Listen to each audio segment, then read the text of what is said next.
In Afghanistan,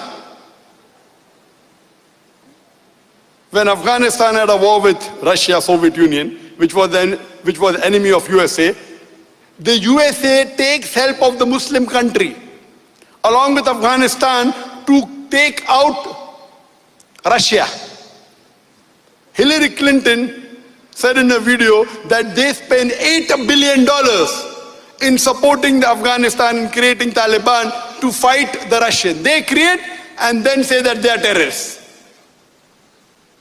Who is the bigger terrorist? The person who does the act or one who creates? The person who makes the person a terrorist. Who's the bigger terrorist? What are we doing? Nothing. They sent clusters bomb in the country which is one of the weakest countries in the world, Afghanistan. They send cluster bomb. The bomb goes down and then it disintegrates into various bombs, killing thousands, tens of thousands of Afghani. What did the Muslims do?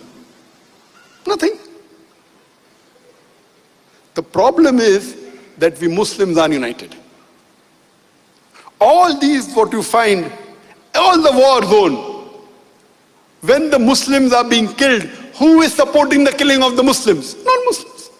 Who's the one who engineered most of the places? You'll find it's a fabricated things created by the enemies of Islam to attack the Muslim country, whether it be for oil, whether it be for money, whether it be for power, whether to attack or destroy the enemies. So previously the biggest enemy of the USA before 9/11 was communism, was Russia.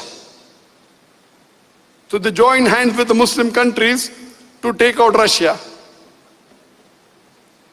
The solution to this problem is given in the glorious Quran, in Surah Imran, chapter number 3, verse number 103, where Allah says, وَاعْتَصِمُوا بِحَبْلِ اللَّهِ جَمِيعًا وَلَا تَفَرَّقُوا.